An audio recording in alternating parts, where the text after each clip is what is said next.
So sorry guys, this has been a poor start to the Christmas live stream, and I'm afraid we got no camera today. I've had to repatch how things are going to work because they're not going to work as I thought they were, and I have a few nasty little gremlins that crept in today. So how is everyone? I hope things are going better and good, and you're having a great holiday season. So yes, welcome, and how are you all guys? So I hope you're having a great holiday, and that everything is going really well, and that you've had some time to get into the world of tinkering and everything. Everything was going swimmingly well until I tried to do a live stream here, yeah, we're up, we're running, and okay, you can't see me in my wonderful Christmas jumper, but you can see an AI generated picture of me in British pantomime mode instead, which I guess is sort of kind of fun.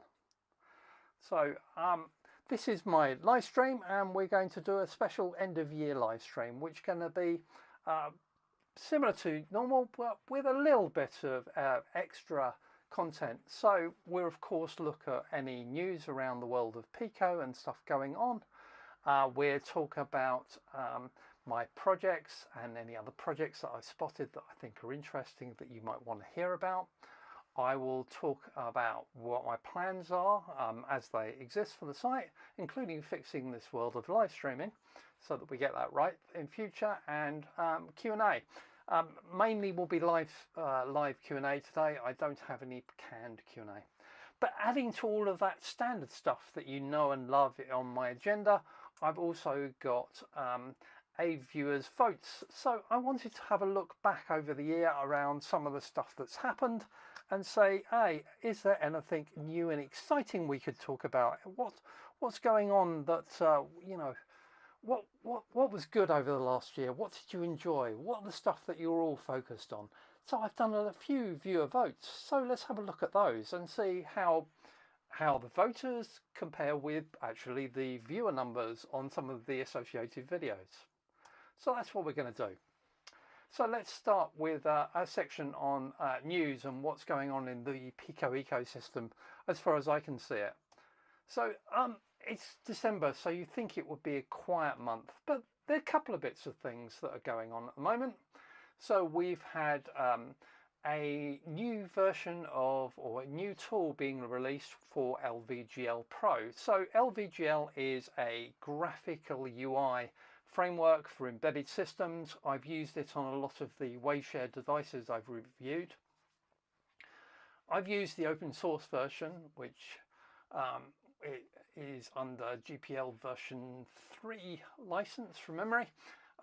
There is a commercial version as well called LVGL Pro, and obviously they get the better tools and services. Some of those tools come down to us as well on the open source world. But on LVGL Pro, there's now a new editor launched for actually designing. So you can actually do all of the design of your GUI, testing it all out and stuff, all nicely within this editor, and then generate code.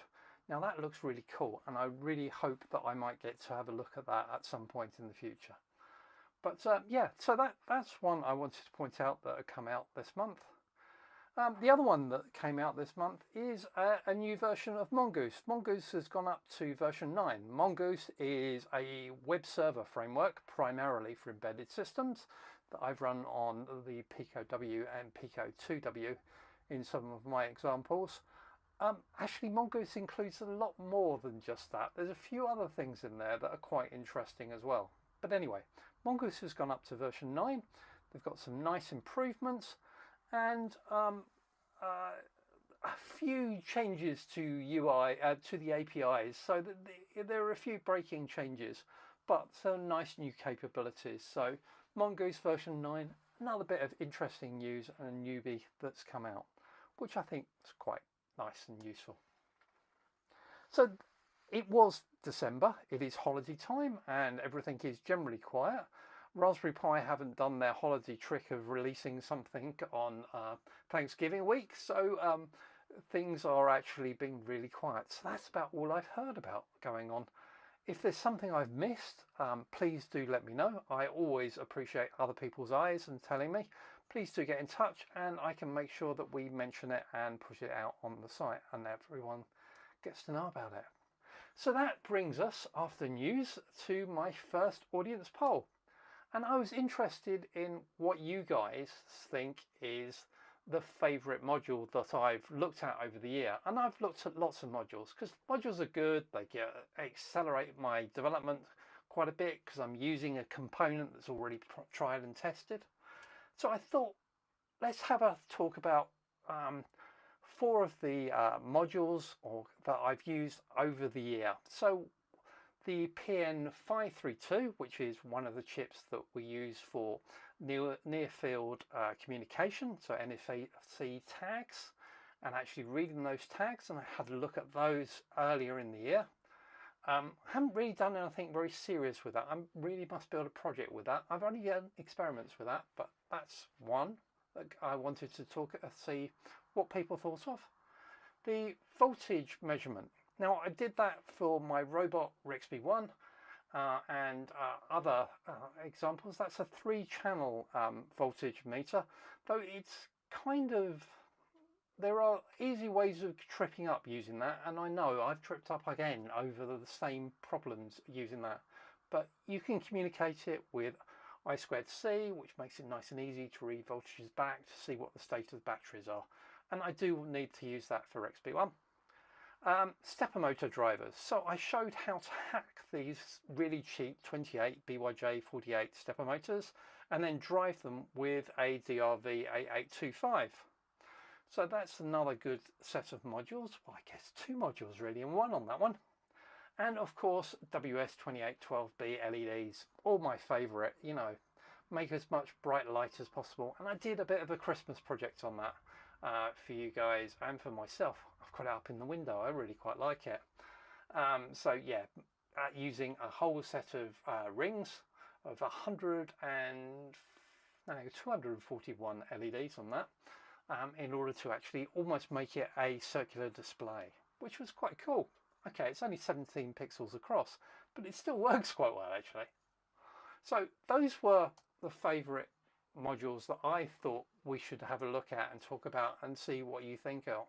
Now, if we look at how they are scored as in terms of views on the videos associated with them, well, the WS2812B, sort of my Christmas Bulbul project, hasn't been out very long, so it's only got about 490 views. Didn't do hugely well, that one, though other WS2812B projects I've done in the past give it, you know, another 910 hits in the last year on that subject, I suppose. The stepper motor, well, that got a little bit better. That was 680 views. The NFC tags, that was over 1,000, so that's quite good. But the winner, there's just ahead of that, is voltage measurement, which wouldn't be what I would have thought you guys would have gone for. So yeah, quite interesting. But then how do you vote? What was the voting? So I put this up as a poll on my YouTube channel, and we have 13% interest in the stepper motors or the NFC tags, and 38% into the voltage measurement and WS2812B. So I will keep this in mind next year as I move through new stuff I've got to work on and see where we're going. But yeah, okay, volt measurement, actually these more technical little tools embedded into our systems, that's obviously a really positive thing, as well as quite simple LED lights and making things fun. Why not? So that's the first poll. Last month I did a new section on the live stream talking about new tools or new things that I've bought that I think are cool. And I've done another new tool for this time. Now it's a little bit different from the tools from last time, because last time it was actually an off-the-shelf tool And this time, yeah, it's a breadboard. Well, it's not really. You see, I had a little bit of a problem, and with this project that I'm trying to work on in the background, which I'll bring you some videos on very soon into the new year, which is basically a Mecanum wheel project with 4 Mecanum wheels there, and my new driver board that I've got here on the right, which is actually driving those. Now, the driver board works fine and it can read back speeds, but this Mecanum board I actually bought off of eBay. It was second-hand. It's not entirely, or it didn't come with any documentation, and when you look up the components like these motors, well, I can see what motors they are, but I don't actually know exactly what gearbox they've got on them. So I wanted to make sure that my driving of this and my reading back of the speed is the right speed of those motors. So what do I need? I need a tachometer, and that's what this is. It's a tachometer.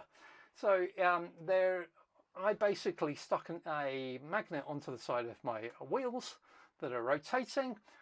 I've got a little Hall effect sensor down the bottom there that actually then notices the magnet going past, and on that nice waveshare screen there, I'm able to actually display the speed. So there we go. So here we go, and we can see that I've got the speed there in revolutions per minute and radians per second being displayed. And you've also got up in the time there the milliseconds between it noticing a pulse as the wheel rotates. So nice measurements, made me absolutely confident that my code that's actually running on that control board is really reading the speed of those wheels correctly, because that's important, because when I start building a robot from this, it's not going to work unless that speed is correct. So yeah, this is really quite simple stuff though. It's based on basically 2 videos that I've done, well, I've already produced, one of which you may already have seen. So the one on the left here, which is my review and testing out of this RP2040 LCD 0.96mm display board, that's coming out actually beginning of January. So I think 2nd of January you'll be able to see that video. So that's coming out, and that will tell you all about that display. The other bit, which is this Hall sensor, well, the video is so old that actually it was before I actually understood how to do thumbnails properly, as you can see by the thumbnail on the right there. But yes, I've done Hall effect sensors. I looked at those and I showed how to connect those up, and actually just bringing those 2 together gave me a tachometer which solved my problems. So cool there, I think. So that's my new tool, a tool of the month. Who knows what I'll come up with next month, or what I might actually buy. Who knows, or someone send me. I'll let you know. If you've got any suggestions of stuff I really ought to be looking at and tools, let me know. So I thought we should really move on to the normal agenda of me talking about projects and stuff that you've seen and I've been working on. And over the last month, I shared with you some things that were actually generated from you guys as questions. So someone asked me very reasonably, how do you secure the Wi-Fi credentials that you're storing within your Pico W? Now, that's actually a really difficult thing to do, and my initial reaction to that was, no, you can't. But actually that's not fair. Actually, you can do some things. And so I've done a video here exploring what I think can be done in order to secure Wi-Fi credentials when you're trying to connect and storing those in the flash inside a Pico W. Have a look, see what you think. I'd be interested. And I've had some chats with a few people on this one since, and there are a few things we could do. Some other people have got some interesting ideas as well, which means that you can play some tricks here to actually make it more secure than you'd think. The other one, of course, came out with, which I've already talked about, is my Christmas LED bubble, this 241 LED display, basically. Taking all these rings of those LEDs, they're connected up in series, and actually driving them as if they're a display, which meant I could absolutely do snowflakes on them, but I could display the head of Santa on it as well. I was really pleased with that. That worked actually really quite well.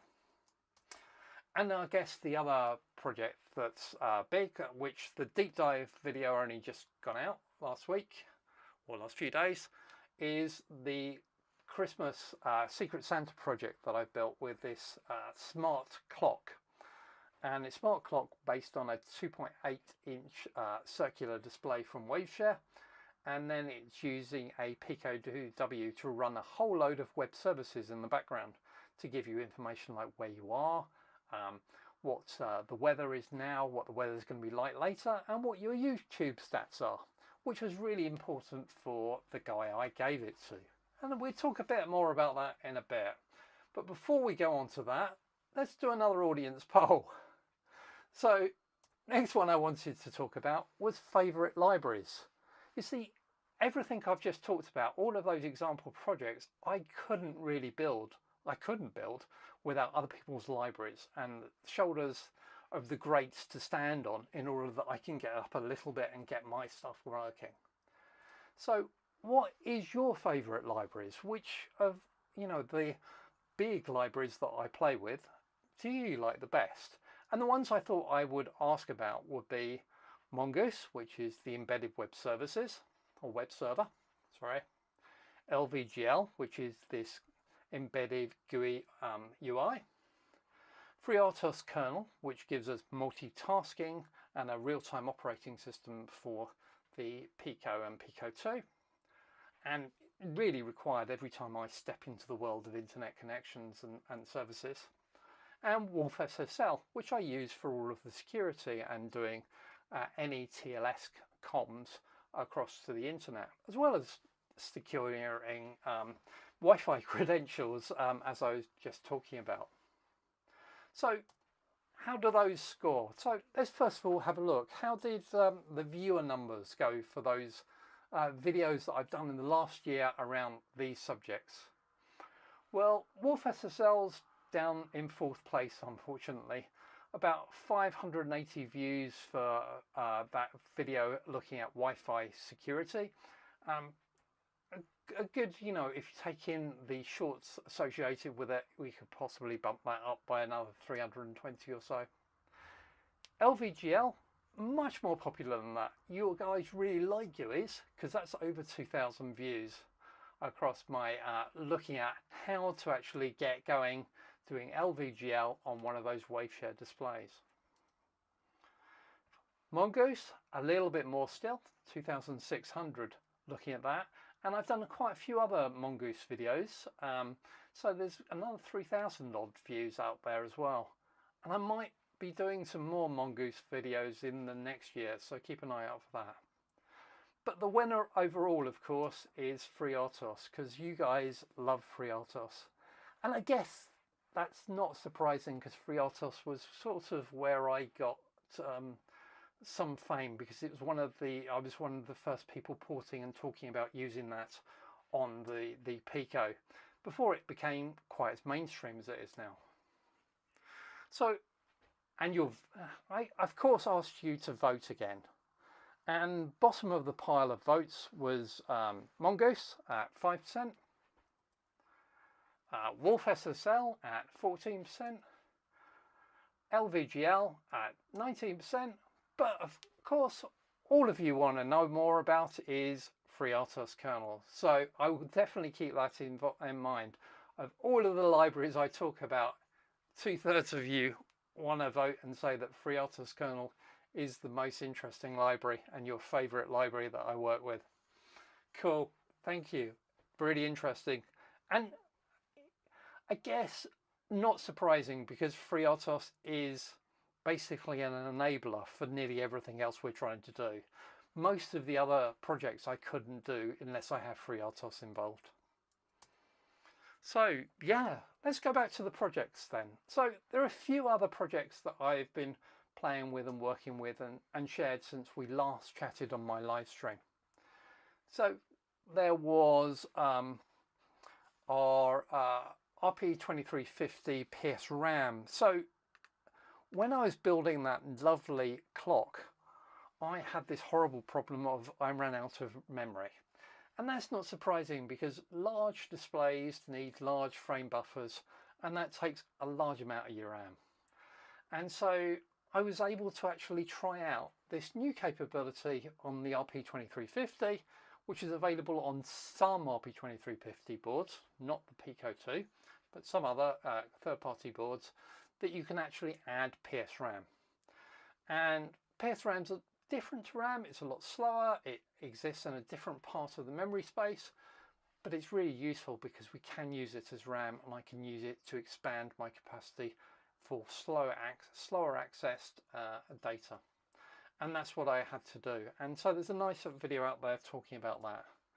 And that's exactly what I used to give this gift for a project, my Secret Santa project, to make this display and to actually be able to put all of those component parts, and they're quite a lot of components I guess, on a GUI on a clock face, and actually have that all update and all work. And to do all of that, yeah, it required a little bit more RAM than the 520k that you get on an RP2040. So PS RAM was my help there. And you can see more of that story if you look at the Secret Santa projects, and there's a playlist of those Secret Santa projects, because this is something I did in collaboration with a bit of fun with some few other YouTubers. So I worked with Steamhead, who's John, like me. Well, he's got an H in his name, but yes, Steamhead. Kevin McCallier, a good friend that I've met a few times at Maker Central. Dan Makes Things, who I've collaborated with and chatted on the channel before. Dan's a YouTube and robot builder, and has his wonderful companion robot. And it's Dan who I actually built the smart clock for. So, and Dan tells me that although he had little problem setting it up, which was a slight oversight from me, actually he's got it running every day. So it's there, it tells him the time, it tells him what his YouTube stats are. It's all really, really cool. So if you haven't done so, please go find my Secret Santa playlist and watch all of their videos. They're all very entertaining. You can see all of the stuff that we built for each other, and indeed what we thought of each other's gifts, which is fun and scary at times. Well, scary for me as a maker. So there's the projects. Must be time for another audience poll, I think. So what I asked you guys was, what is my favourite project? What is your favourite project that I've built over the last year, and stuff? And so what projects have I done? Well, I thought stuff I put out in videos doesn't always constitute a project in my mind. Some of it's just experiments, some of it's technical tutorials, but the things that I think were a project is definitely Rex B1, my Star Wars inspired droid, my Nazgul Ghost project, which was a bit of fun for Halloween, the smart clock, only been out for a little while, obviously it's only came out for Christmas, that video, and the Christmas ball, which is, you know, another WS2812B LED project. So how do you vote for these? Well, first of all, how do the viewer counts on these videos go up? Well, the Nazgul Ghosts, that didn't do very well. I mean, I thought bringing Pepper's Ghosts, Halloween, and my love of the Lord of the Rings together into a RP2040 related video would be a really cool thing to do. I was kind of wrong. So that video died. So that wasn't very good. So yeah, that's pretty low. The smart clock, well, actually that's going, you know, that hasn't been out very long, but it will, it's a little bit higher actually than those numbers, but you know, it's getting there. It's sort of 300 to 400 level. The bauble, about 500. Probably wasn't complicated enough for my channel, I think. And RexB1, well, RexB1 sort of wins. And to be honest, he's my favourite too. So how does that work in your vote? Because again, I asked you guys to vote on the channel of what you thought was my favourite of these 4 projects. And no one voted for my Nazgul Ghosts. Oh, poor project. 9% for the bauble, 18% for the smart clock, which guess what? Is the winner. 73% of you think that RexB1 is my best project of the year. So thank you very much for that. I agree, he is. And I'm still working on him and doing stuff. Now remember, you know, release 1 of RexB1, I put all of the code, all of the 3D models, all of the printed circuit board designs, all of that stuff is available for you guys over on GitHub. Well, it is behind a subscription wall, that. So to do that, you need to be one of my GitHub subscribers. But that gives you access to all of that, and will also give you access to all of the work I'm doing on release 2. And I am working at the moment, because if you remember what part of the story here, one of the things I failed to do, sorry, excuse me a second. One of the things I really failed to do for release 1 was to get him to be able to tip and to actually go from sort of a standing upright a position to more of the lean back drive position. Now I've been working on that, and I think I might actually have the solution for that and have that fixed.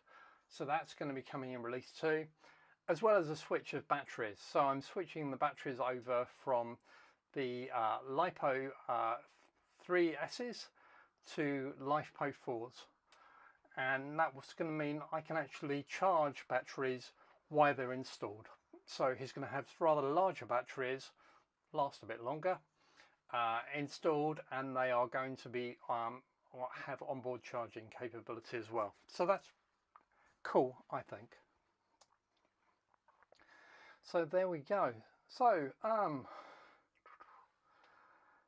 how about your projects? I'd love to hear about your projects. I don't think I do enough about talking about the community's projects. So if you've got stuff that you think I should be talking about, please do reach out to me. I'd love to hear about it, and I'd love to share it on the live stream. So let's get in touch and see what we can do. So how about road trips? What's my plans for road trips of places where, you know, we can meet up and I can say hello? Well, I haven't really baked in plans yet for 2026. I guess I pretty should start doing that soon. The things that are on my agenda to do in terms of places to go and perhaps meet up is Maker Central in the UK in Birmingham, which will be in May. I'm probably going to be there. I would think I'll be there. I will confirm details when I have them. Evolve 2026. So Evolve was a new conference running in Brighton in the UK that I got heavily involved in last year. And I'm going to certainly be at Evolve 26 in June 26, I think. 26th of June 26. That's an interesting and scary number.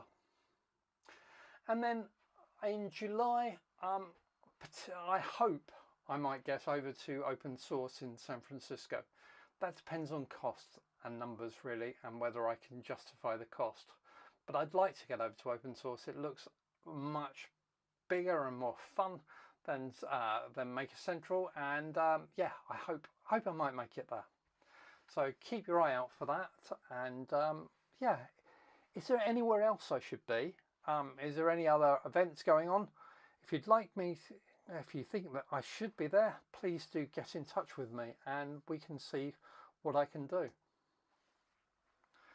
So at this point on the agenda, I normally do a bit of an update on what's going on and what's my plan. So what's going on? So normally, you know, I publish a full vlog, full deep dive video on a Thursday. Over Christmas, because of the timing of Christmas, I sort of switched it to Fridays, but I will almost certainly switch back to Thursdays as we move into January, and those all come out. Then on the following Tuesdays, I'm continuing to do these 3-minute summaries. You guys seem to like that. That seems to be a really good outreach of getting people onto the channel and finding my videos. So I'll continue making those 3 minutes for now. And then Sundays, I've been doing these live stream once a month. Have occasionally done shorts coming out on a Sunday, but not for a while, I must admit. I'm thinking about what my strategy is around that and what that will be. And I think that's something we'll talk about on the next live stream sometime in January, and I'll let you know what my plans are as I do a bit more experimentation. And that's what this YouTube channel is all about, is, you know, we experiment, we do new stuff, and we see where we go. So remember, there is a super thanks button below the video on every video I make on the channel, and this allows you to give me a cash tip through YouTube. There's also a payment link in the descriptions that you can also give me a cash tip, and that money just helps me keep the channel going, funds the projects. Hopefully I'm going to save that up and use it in order to get myself over at least part of the way to the open source conference in San Francisco. So if what I'm doing helps, please, or entertains, please do leave me a tip. It really does help. And remember, I've also got a team over on AliExpress where you can save money on your purchases on AliExpress by getting cash back. You can find the link in the description, or you can scan that QR code now on your phone, and that will give you access to the team, and we can save money together.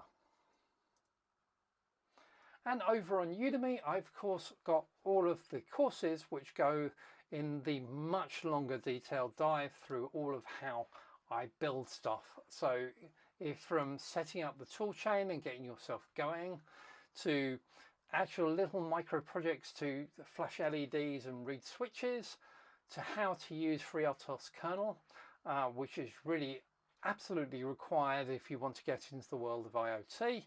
So being able to actually use protocols like MQTT in order on a Pico W there, or indeed web services, as I've used on that smart clock.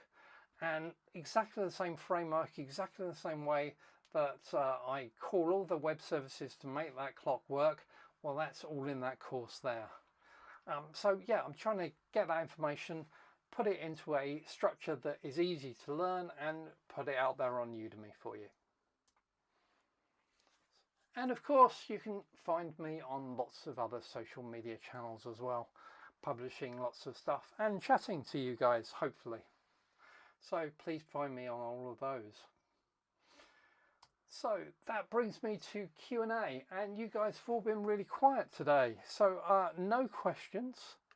So we won't do Q&A this week, but instead we'll move on to the final audience poll of the day. And that's, what's your favourite video of the year? And the nominations for favourite videos has to be my FreeRTOS guide to the Pi Pico 2, my Mongoose web server initial intro video, my build of a GPS module on a breadboard that I wandered around the park here in Brighton with back in last year in January, because it was cold. I remember that. And how to begin working with the Raspberry Pi Pico and where to begin. So those are the nominations. So let's see, how do we do around fewer numbers on those videos? Well, getting started on the Pico and Pico 2, 1900, not too bad for me. The GPS module and, you know, building your own little GPS, that's 2350. The Mongoose web server, 2600 odd, and FreeRTOS, of course, 2800. So FreeRTOS definitely is the winner on that. Now, how about the viewer votes? So I asked you guys to vote. Now, I haven't given you very much time to vote on this one. So that's probably why we've got no votes at all for the GPS module or the Pico server. Remember, those actually scored quite well. But the votes, 25% on getting started, but most of you, I don't know what happened to the other 2%, but another 73% voting on the Pico 2 and FreeRTOS. So again, FreeRTOS is the flavour of the month and the flavour of interest for you guys, and I respect that, and we will do a number more FreeRTOS projects and tutorials over next year, I think. So there we go. That about brings us to the end. So it just remains for me to wish you all a very happy new year. Hopefully next year I will get the live stream technologies working again, so we can have my video as well as my my sound and slides up and running for my live streams.